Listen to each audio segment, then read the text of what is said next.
parfaitement possible et légal de lever de l'argent au Canada pour l'investir en Afrique. Il se trouve que l'un des gros problèmes que l'on a dans la diaspora, c'est l'ignorance. C'est une des raisons pour lesquelles nous faisons des formations pour vous amener à apprendre où se trouve l'argent et où se trouvent les opportunités. Il est parfaitement possible de lever de l'argent au Canada et de le dépenser pour vos projets en Afrique. Et dans l'interview qui va suivre, je suis avec Jean-Claude Tipama, banquier de métier, qui va développer cela. Il nous expliquera comment ça marche.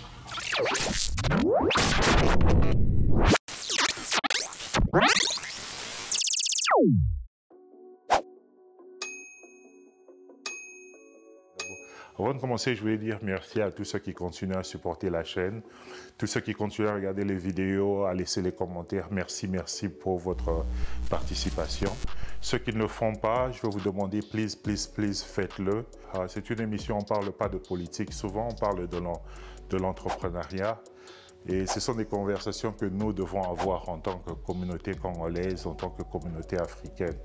Donc, au-delà de la politique, au-delà de la musique, au-delà de tout ce qui sont dans la distraction, on doit aussi avoir des conversations sérieuses sur les situations sociales qui impactent nos sociétés, qui impactent l'entrepreneuriat, qui impactent notre développement. Et donc, c'est ça que j'essaye de faire dans cette chaîne, Son of Congo. Ici, je parle, c'est la perspective d'un Congolais qui se trouve, ou bien un Africain, qui se trouve dans la diaspora. Et comment moi je vois les choses en tant qu'entrepreneur aussi, ou bien quelqu'un qui veut se lancer dans l'entrepreneuriat. Comment moi je vois les choses, les histoires que j'apprends, les histoires que j'ai appris. Et j'essaie de partager ça avec les gens qui me suivent et avec des amis et des trucs comme ça. Je ne dis pas que je connais tout. Et donc je suis loin vraiment de ça. Mais tout ce que j'apprends, j'essaie aussi de partager. Et quand j'apprends quelque chose, je partage. Ou bien si je connaissais quelque chose, j'ai une expérience, j'essaie de partager cette expérience. Comme ça, d'autres personnes pourront apprendre de ça et peut-être améliorer ou bien peut-être éviter les mêmes erreurs que j'ai commises. Donc c'est un peu ça le but de la chaîne. Et donc abonnez-vous massivement, continuez à liker, continuez à subscribe, continuez à laisser vos commentaires et tout. Donc merci encore une fois. Alors d'abord je vais commencer par m'excuser parce que je suis très fatigué. Je viens de faire la gym et puis je voyage dans quelques instants, donc je suis très fatigué. Mais je voulais parler de ce sujet parce que c'est un sujet qui est quand même intéressant. J'ai jamais compris pourquoi ces gens décident de quitter leur vie ici aux États-Unis ou bien au Canada pour rentrer en Afrique et vivre en Afrique. C'est ça la décision que moi je n'ai jamais compris et c'est seulement pour les gens qui ont accès aux deux marchés financiers. Comme je dis, si vous êtes un Congolais, vous avez accès à un marché, vous vivez en République démocratique du Congo, c'est votre marché, investissez là-bas. Si vous êtes de la diaspora, mais vous voulez rentrer pour vivre au Congo, c'est votre décision, rentrez là-bas. Mais si vous êtes un entrepreneur congolais qui cherche à devenir un Bill Gates, un Steve Jobs, quelque chose comme ça, et vous avez accès au marché congolais ici aux États-Unis et en Afrique, je ne comprends pas pourquoi vous êtes en train de rentrer et vous installer en Afrique. Et le problème de beaucoup d'Africains, c'est qu'ils pensent que pour devenir riche ou bien pour créer des richesses, de generational wealth, ils pensent que vous devez faire beaucoup d'argent. Ils croient que quand vous faites de l'argent, c'est ça qui va vous rendre riche. Et ce que beaucoup d'entrepreneurs africains ne comprennent pas, c'est que avoir de l'argent, ce n'est pas ce qui va vous rendre riche. Investir dans un asset, c'est ça qui va vous rendre riche. 2 ans que vous rentrez en Afrique et vous faites un COP. Comme on dit toujours à Kinshasa, chance et Lokopamba. Donc vous pouvez venir aujourd'hui avec 5 000 balles, demain vous vous retrouvez avec 250 000 balles. Disons que ça vous arrive à vous et que vous êtes rentré au Congo, vous êtes rentré avec un 20 000 balles, après peut-être 1 année, 2 ans comme ça, vous vous êtes retrouvé avec un 500 000 balles dans votre compte bancaire. Jusque-là, vous n'êtes pas toujours riche. Jusque-là, tout ce que vous avez fait, c'est gagner de l'argent. Vous avez gagné 500 000 $. Et qu'est-ce que les gens, la plupart des gens font quand ils gagnent 500 000 $ en République démocratique du Congo? Ils commencent maintenant à dépenser cet argent. Ils dépensent ça avec des histoires qui sont dans la plupart des cas, ce sont des liabilities, ce ne sont pas des assets. Et c'est ici que je suis en train de vous dire que si vous êtes en train de chercher à build le generational wealth, si vous comptez être riche comme les Bill Gates et tout ça, vous devez investir l'argent que vous êtes en train de gagner. En Afrique, ce que les gens sont en train de faire, ils sont en train de vendre des produits qui sont bruts. La valeur ajoutée sur les produits, sur les minéraux, ne se fait pas en Afrique. Ça veut dire que vous, si vous êtes un entrepreneur et que vous avez la possibilité de vivre à l'étranger, pourquoi vous décidez de rester en Afrique où ce n'est pas là que la richesse est en train de se créer? Parce que la richesse ne se crée pas avec le cobalt, la richesse se crée avec la transformation du cobalt. Donc ça ne se crée pas avec le cacao, ça ne se crée pas avec toutes ces histoires, c'est dans la transformation que vous trouvez la valeur ajoutée et toutes ces histoires. Et toutes ces industries qui sont en train de transformer, la plupart de ces industries ne se trouvent pas en Afrique. Donc qu'est-ce qui explique que vous, en tant qu'entrepreneur qui a accès aux deux marchés congolais et aux États-Unis, qu'est-ce qui explique que vous soyez sur le territoire africain, plus que vous soyez même à l'étranger? Et c'est ça que moi, c'est ça que je suis en train de dire que je n'ai jamais compris. Et je ne comprends pas ça justement à cause de toutes les histoires que JC est en train de dire dans l'émission que j'ai suivie dernièrement ici, que je suis même en train de suivre maintenant, sur investir au pays. Donc, salut les amis, on est là dans la deuxième partie, toujours avec Jean-Claude. On avait commencé à parler du crédit. Et est-ce que tu peux nous expliquer justement cette particularité qu'on a au Canada sur le crédit? Comment on fait pour prendre un crédit ici et en quoi c'est un peu différent des autres crédits que l'on a ailleurs? Parce qu'il y a des systèmes ici qui font que tu peux te faire acheter ton crédit. Enfin, tu peux nous développer un peu ça? Oui. Alors ici, je travaille. Oui. Où je suis travailleur autonome. Ici, on dit travailleur autonome, c'est-à-dire auto-entrepreneur.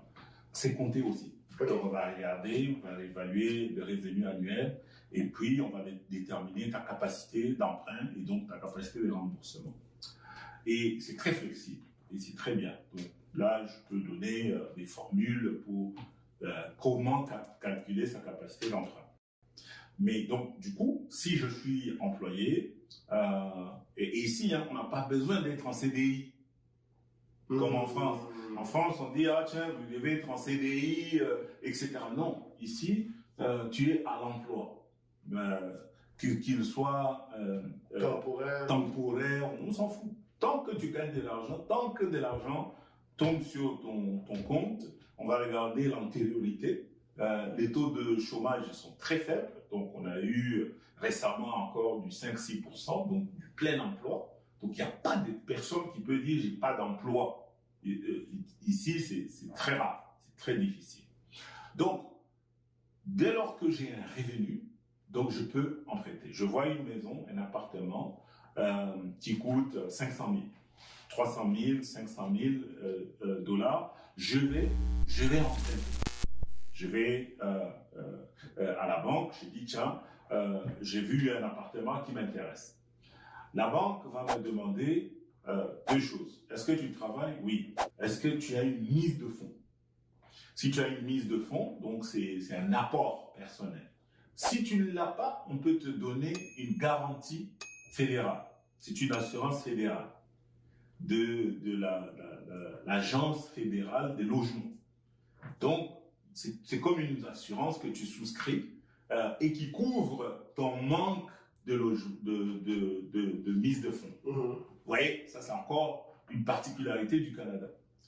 À partir de ce moment-là, la banque accepte de financer le projet. Donc, je commence à rembourser 1 mois, 2 mois, 2 ans, 3 ans, 5 ans. Admettons que j'ai remboursé 100 000 $ sur les 500 000 que j'avais empruntés pour la maison. OK?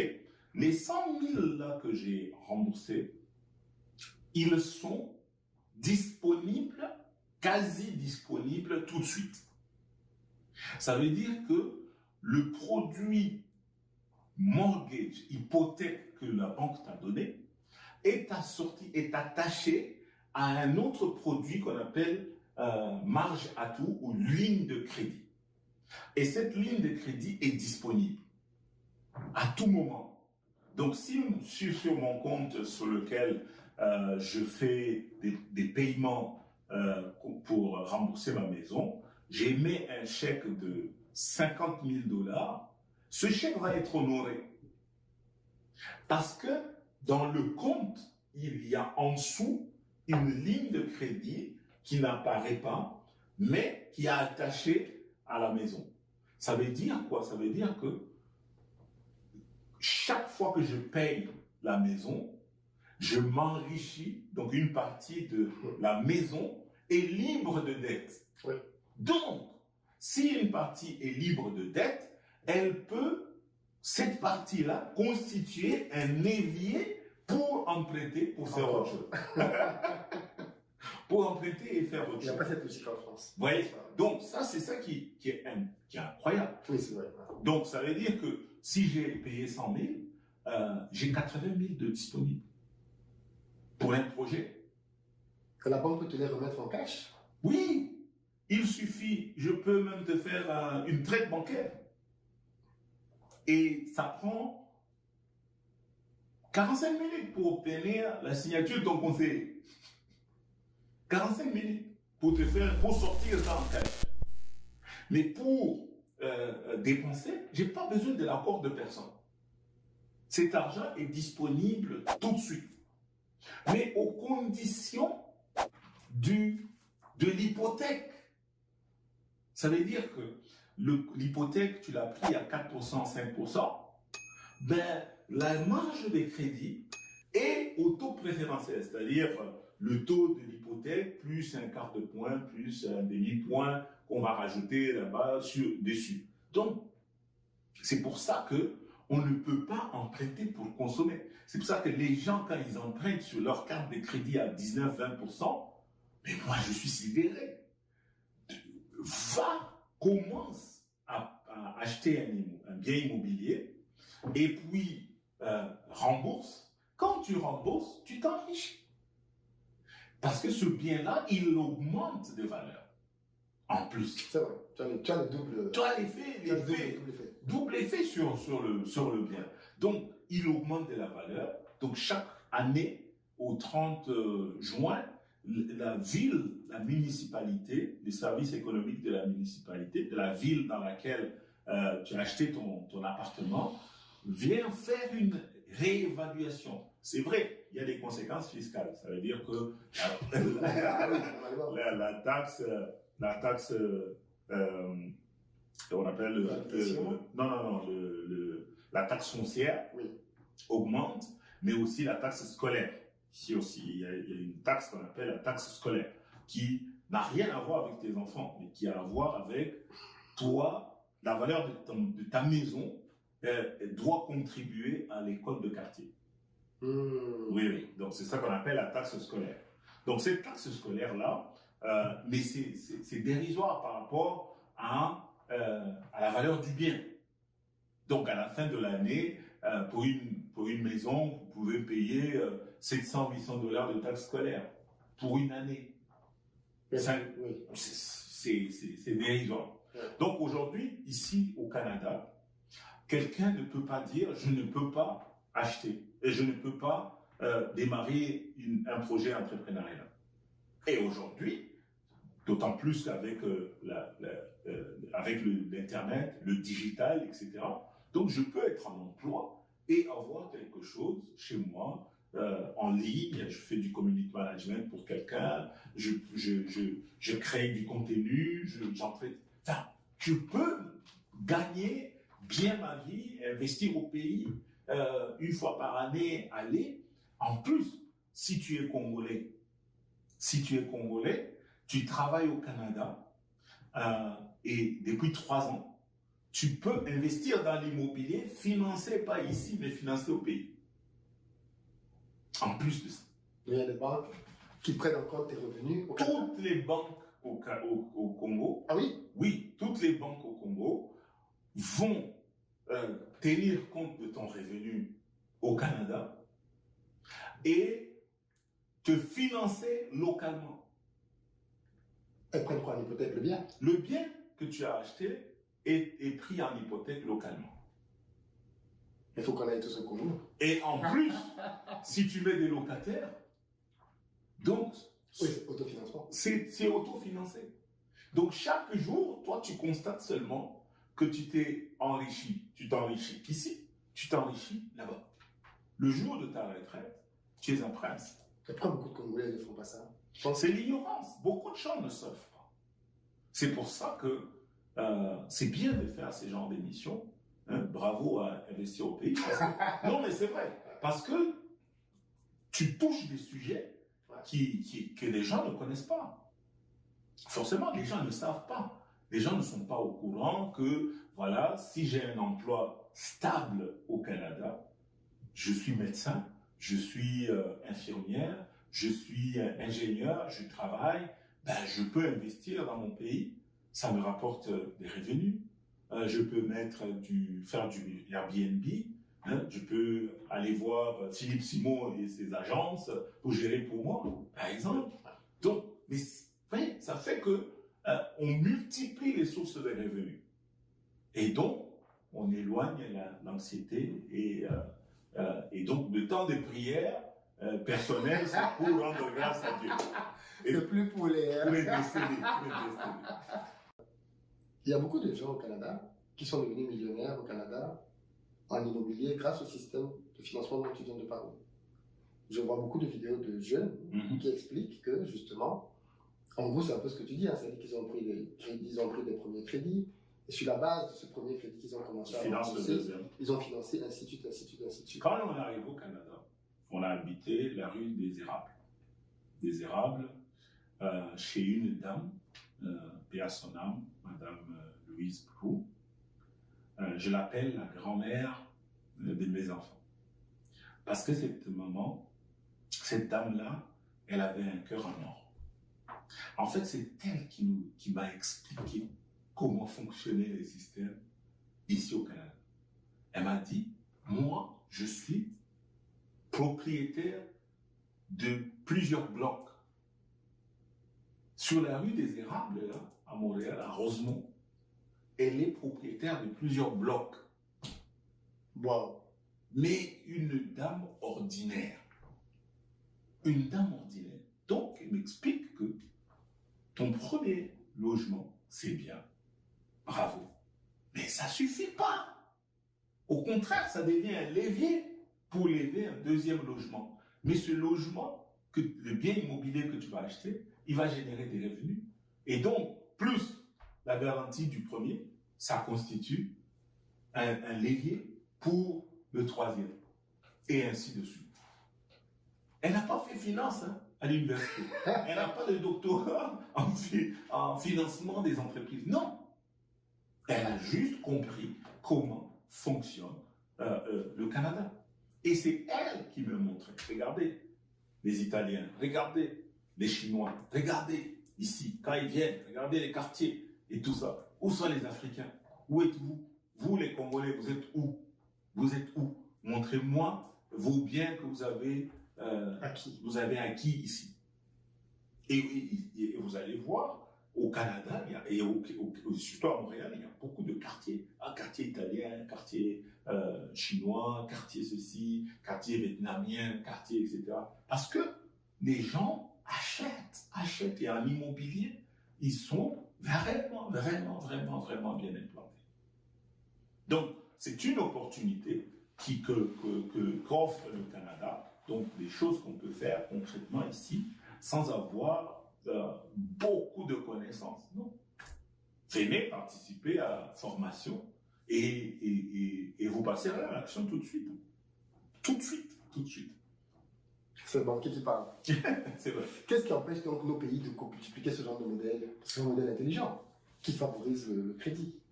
C'est vrai. Moi, en tout cas, pour ce qui concerne le Congo, je copie tout. J'adapte par rapport à nos réalités. Parce que une des choses qui manque vraiment c'est la traçabilité des gens. Donc ici, on sait qui tu es, on sait où tu habites. À partir de ton permis de conduire, on peut savoir où tu habites. C'est la pièce d'identité la plus complète. C'est le permis de conduire et la carte d'assurance maladie.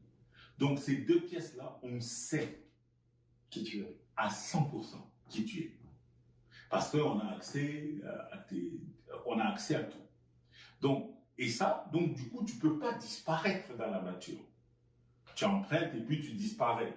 Ce qui est le cas chez nous en Afrique. Quelqu'un peut emprunter et puis il disparaît. On a eu quelqu'un à la banque qui on a donné 900 000 de crédit. 3 jours après, le conseiller va le visiter. On a dit non, il a déménagé depuis hier. 900 000 quoi? Dollars. 900 000 $. Oui. 900 000 $. Et heureusement que c'était garanti par l'MTN. Si ce n'était pas garanti, ce jour-là, je me serais viré. Il a disparu. Il a disparu complètement. Fermé, téléphone, tout fermé. Donc, c'est ça qui... Il est venu au Canada. Il est venu au Canada. Peut-être. Donc, c'est ça qui nous donne un handicap. Donc, de plus en plus de gouvernements font un effort pour avoir les pièces d'identité, pour tracer les gens, pour savoir où ils sont. Merci à la chaîne Investir au pays, parce que c'est une conversation que beaucoup de gens n'ont pas. Et les Congolais, les Africains ne parlent pas souvent de ça. Je me rappelle même, il y avait une émission où Philippe Simon disait que investir en Afrique, c'est mieux qu'investir au Canada. C'est là que j'avais même fait une vidéo où j'ai fait une réponse sur ça. Je me disais que comment vous pouvez dire à quelqu'un que investir dans des pays qui ont les worst doing business dans le monde, c'est mieux qu'investir dans les pays qui ont les meilleurs doing business dans le monde. Donc, dans un point de vue économique, dans la science, ça make no sense. Ça n'a pas de sens. L'Afrique n'est pas mieux pour investir qu'au Canada. Donc ça, c'est quelque chose que les chiffres ne supportent pas ça. Et ce sont des mythes que les gens aiment dire, mais en réalité, c'est pas ça. Et je crois qu'après toutes ces vidéos, parce que Philippe Simon aussi dans une tournée aux États-Unis, et je crois qu'après tout ça, il va comprendre que l'Afrique n'est pas les États-Unis et l'Afrique n'est pas le Canada. Investir aux États-Unis, c'est la meilleure façon de créer les richesses jusqu'à aujourd'hui et par rapport en Afrique. Donc, comme je disais, si vous êtes un entrepreneur qui a accès aux deux marchés, pourquoi vous allez vous mettre en Afrique quand vous pouvez créer les mêmes conditions aux États-Unis? Parce que comme je disais, l'entrepreneuriat, c'est une compétition. Vous êtes en compétition avec d'autres personnes, avec d'autres entrepreneurs. Si vous êtes un entrepreneur congolais qui vit dans la diaspora et qui a accès au crédit, au marché financier ici dans la diaspora, et que vous décidez de rentrer en Afrique, vous perdez votre avantage par rapport aux autres Congolais qui sont dans l'entrepreneuriat au Congo. Vous allez vous trouver dans une situation, vous allez rentrer en Afrique et vous serez maintenant en compétition avec les locaux, avec les entrepreneurs congolais qui sont en Afrique déjà. Ils ont des assets, ils ont toutes ces histoires. Vous serez maintenant dans une position où vous devez suivre ces gens pour commencer à avoir accès aux mêmes histoires dont ils ont accès. Donc vous êtes en train quand vous êtes en train de décider de rentrer là-bas et de vous installer au Congo, vous êtes en train vous êtes en train en fait d'abandonner votre avantage, l'avantage que vous avez sur les entrepreneurs qui sont localement en Afrique. Et c'est ça que je ne comprends pas pourquoi la plupart beaucoup d'Africains le font. Les Congolais souvent le font. Vous les voyez, ils sont ici, ils sont en train de faire des business. Après, ils décident de rentrer, ils partent au Congo et ils décident de faire le business là-bas. Ils vont se rejoindre peut-être aux businessmen congolais qui sont là-bas et ils vont commencer à répéter la même chose. Or que si vous êtes en train de suivre ce que JC est en train de dire, c'est que si vous avez accès au marché américain et que vous êtes un Congolais, d'abord, les banques qui sont en République démocratique du Congo vont tenir compte de votre argent aux États-Unis et au Canada. Donc, non seulement ça, vous pouvez faire aussi le contraire. Donc, il y a des banques qui peuvent financer vos opérations, des banques aux États-Unis, au Canada, qui peuvent financer vos opérations en République démocratique du Congo. Mais c'est que les gens croient souvent, et c'est un esprit un peu congolais, ils croient que quand je rentre en République démocratique du Congo, les activités que je veux faire là-bas, je ne dois pas reporter ces activités aux États-Unis, au Canada, parce que si je reporte ces activités, ils vont me taxer sur l'argent que je suis en train de gagner. Donc eux, ils raisonnent toujours en termes de ne pas être transparents. Ils veulent cacher leurs activités en République démocratique du Congo pour que Oncle Sam et le gouvernement, les taxes, tout ça, les impôts, ils puissent échapper à tout ça et faire l'argent qui sont en train de se faire. Mais cette stratégie n'est pas une bonne stratégie. Les gens ne deviennent pas riches. Comme je vous dis, si vous êtes en train de chercher à build wealth, à créer des richesses dans ce monde, à devenir comme les Tony Ilomelu ou bien les Bill Gates, les Steve Jobs, les Elon Musk, vous ne pouvez pas être vous ne pouvez pas cacher vos assets. Parce que le fait de cacher vos assets, c'est ce qui ne vous permet pas d'avoir d'autres opportunités.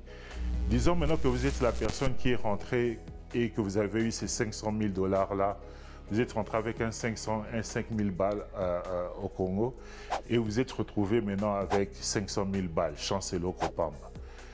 Dites maintenant que vous avez une compagnie en République démocratique du Congo. Ça veut dire que vous avez fait un revenu de 500 000 $.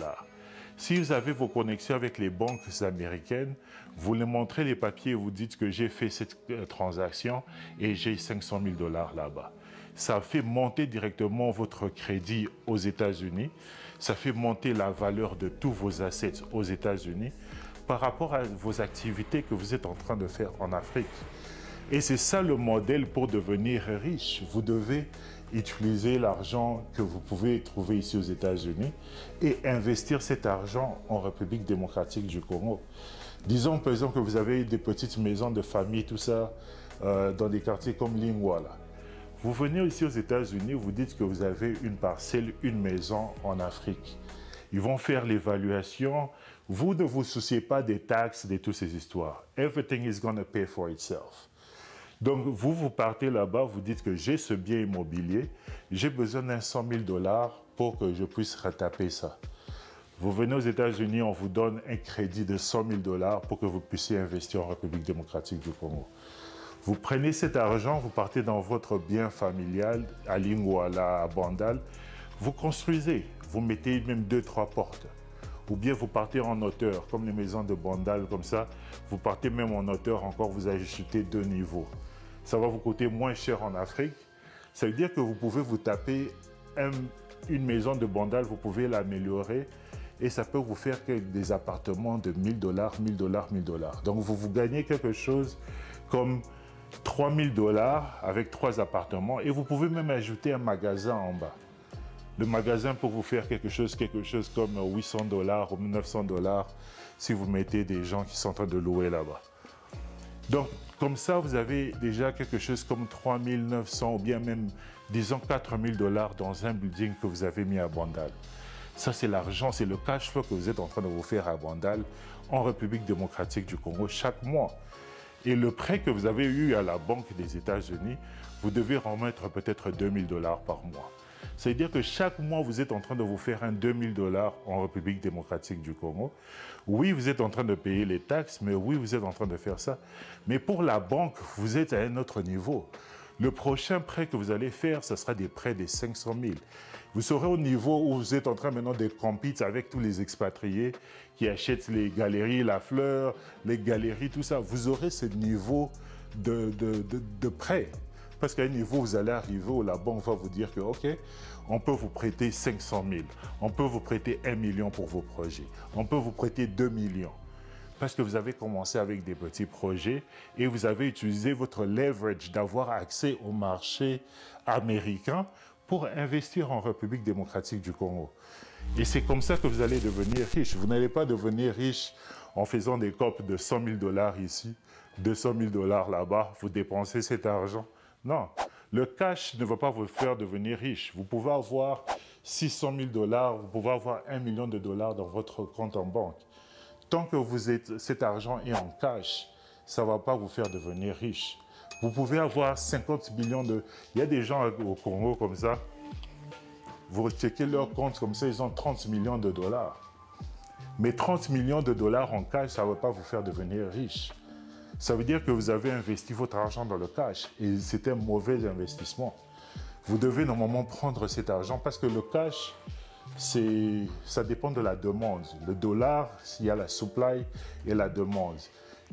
Tant que vous gardez votre argent dans le dollar, il y aura un temps où la demande du dollar va baisser. Qui sait qu'est-ce qui peut arriver demain? La valeur du dollar peut partir et tout votre cash que vous avez dans votre banque là, vous perdez tout cet argent. C'est ça que vous ne pouvez pas, il faut investir dans les assets pour pouvoir créer cette generational wealth. Vous ne devez pas garder votre argent dans le cash. Et c'est que beaucoup de gens, l'erreur que beaucoup d'Africains font, qui rentrent de la diaspora, ils croient que le fait qu'ils sont en train de faire du cash en Afrique, c'est ça qui va les rendre riches. Et ils ne comprennent pas que devenir riche, au fait, c'est prendre le cash et investir ce cash dans les assets.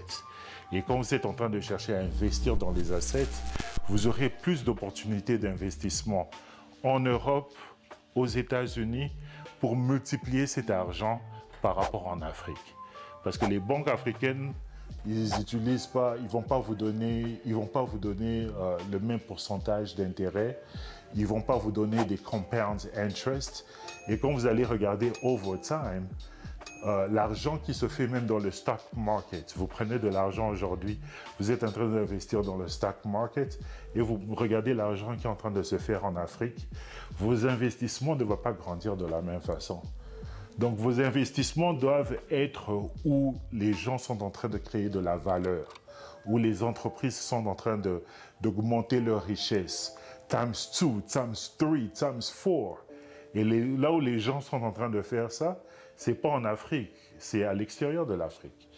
Le marché africain représente un petit marché dans l'économie globale parce que les Africains ne créent pas les richesses. Les Africains donnent seulement les matières, les ressources naturelles. Mais les richesses ne se créent pas en Afrique. Un bic ne devient pas, ou bien la batterie ne devient pas une batterie en Afrique. Ce sont des compagnies américaines, donc vous investissez dans ces compagnies, vous investissez dans le stock market. C'est là que votre argent va commencer à se multiplier. Et si vous vous demandez c'est quoi un asset, c'est quelque chose qui peut mettre de l'argent dans votre poche. Donc vous allez en Afrique, vous investissez dans une ferme, vous mettez votre investissement initial et ça vous commence à vous faire maintenant du cash flow chaque mois. C'est ça maintenant qui est un asset. Maintenant, vous en tant qu'entrepreneur, vous n'avez pas besoin d'être en Afrique tout le temps pour garder vos yeux sur cet asset. Si vous êtes encore à ce niveau-là, ça veut dire que vous avez échoué vous-même en tant qu'entrepreneur. En tant qu'entrepreneur, vous devez être en mesure de créer une équipe qui va commencer à manager cet asset-là. Tant que vous n'avez pas encore créé cette équipe-là, continuez à travailler dessus. Jusque quand, mais ne gaspillez jamais votre temps, vous-même l'entrepreneur, en train de manager cet asset. Ça, c'est quelque chose que vous devez éviter de faire. Et c'est la même chose quand vous partez en République démocratique du Congo, vous avez un fonds et vous achetez par exemple un bien immobilier, vous mettez des locataires dessus. Vous n'avez pas besoin d'être là pour gérer ce bien immobilier. Vous devez avoir une équipe qui va gérer ce bien immobilier, c'est qui va vous serez maintenant libre de pouvoir voyager et rentrer aux États-Unis, parler avec des partenaires financiers. Dites ce que vous êtes en train de faire en République démocratique du Congo. Montrez-les les chiffres, montrez-les les papiers des entreprises que vous avez créées en République démocratique du Congo. Demandez-les des prêts pour que vous puissiez encore multiplier ce modèle. Ils vont vous faire des petits prêts, rentrez en Afrique, investissez ce truc. Maintenant, vous avez 2 maisons à Bandal, vous avez 2 fermes. Vous rentrez encore aux États-Unis, vous demandez encore un prêt, vous rentrez en Afrique. Maintenant, vous avez 3 maisons à Bandal et vous avez maintenant 3 fermes. votre richesse aux États-Unis, impossible. Vous avez maintenant accès à des prêts de 500, 1 million, 3 millions de dollars. Vous rentrez maintenant en Afrique, vous avez des projets des galeries, vous avez des projets des hôtels avec le gouvernement. Vous rentrez aux États-Unis, on vous fait facilement des prêts de 2 millions, 3 millions, 4 millions de dollars. Vous rentrez avec ça encore en République démocratique du Congo et vous parlez maintenant avec les autorités du gouvernement parce que vous savez que vous avez de l'argent derrière vous. C'est ça le modèle qui va vous faire devenir riche. Vous continuez avec ce modèle-là de la même façon qu'ils sont en train de parler de tous les Indiens qui sont en train de construire et à bâtir au Congo. C'est la même façon qu'on va parler de vous aussi en tant qu'entrepreneur congolais. Mais vous connaissez aujourd'hui un Congolais comme ça en République démocratique du Congo. Un Congolais que lui-même, il est en train de venir avec du fonds et il est en train de construire des immeubles à Gombe. Quel Congolais est en train de faire ça? C'est parce que tous les gens qui se font de l'argent en République démocratique du Congo sont dans le noir. Ils sont dans la cachette. Ils ne veulent pas être dans la transparence. Et c'est ce circuit-là qui est attractif pour beaucoup d'Africains. Et la seule façon que vous allez vraiment vous créer des richesses, vous allez vous faire de l'argent dans ce circuit. Vous allez vous faire beaucoup d'argent dans ce circuit. Mais la seule façon que vous allez vous créer des richesses, c'est quand vous allez prendre cet argent et vous allez commencer à l'investir dans les assets. Et les assets qui vont vous remettre maintenant votre ROI, c'est ça que vous devez maintenant vous focus sur ça. Donc c'est un peu ça la stratégie et c'est là que je vous dis que je vois mal pourquoi ces gens sont en République démocratique du Congo. Si vous faites de l'argent là-bas, vous devez normalement être aux États-Unis ici en train de parler aux banquiers, en train de parler aux partenaires, en train de parler aux d'autres entreprises qui peuvent vous aider avec vos opérations. Beaucoup de gens croient que quand vous rentrez en Afrique, vous avez besoin des connexions avec les gouvernements. Non, non, non, non, non. Rentrez en Afrique avec vos opportunités, trouvez des opportunités, commencez petit. Vous allez voir que les autorités du gouvernement, tous ces gens-là, eux-mêmes, ils vont commencer à vous chercher pour savoir qui vous êtes. Parce qu'ils vont voir vos activités. Donc, si vous avez des codes, si vous avez des opportunités que vous trouvez qui sont vraiment très essentielles, cherchez le crédit. Et si vous cherchez le crédit, rentrez aux États-Unis, essayez de trouver le crédit. Dites que vous avez ce marché-là au Congo, dites que vous avez cette opportunité au Congo et que vous cherchez des opportunités pour investir là-bas. Et vous allez voir ce qu'ils vont dire. Ce n'est pas quelque chose qui est impossible, beaucoup de gens le font. Beaucoup de gens, qu'est-ce que vous croyez que les compagnies comme Glencore sont en train de faire en République démocratique du Congo? Toutes les compagnies qui sont dans les mines, là, les internationales, qu'est-ce que vous croyez? Comment vous croyez qu'ils sont? Vous croyez que le CEO de Glencore se trouve là-bas en République démocratique du Congo, en train de chiller? Mais c'est là-bas qu'ils font beaucoup d'argent. Mais ils investissent cet argent ne reste pas en République démocratique du Congo. Dès que Glencore a son argent, ça part, ça commence à entrer les marchés financiers de New York, ça commence à être multiplié par 5, par 10. Les Congolais, ils ont seulement les miettes de cet argent. C'est quand cet argent commence à entrer maintenant où la valeur est ajoutée, c'est là que vous commencez à voir les richesses. Glencore n'investit pas leur argent en République démocratique du Congo. Donc, pourquoi vous, au lieu de suivre le modèle de Glencore et de mettre votre entreprise en République démocratique du Congo et garder votre headquarter ici aux États-Unis et leverage les deux, au lieu de faire ce modèle-là, vous faites un modèle où vous rentrez en République démocratique du Congo, vous vous cachez là-bas et vous croyez que, oh, ok, je vais me faire tout cet argent et je vais devenir riche un jour. C'est pas comme ça que vous allez créer des richesses.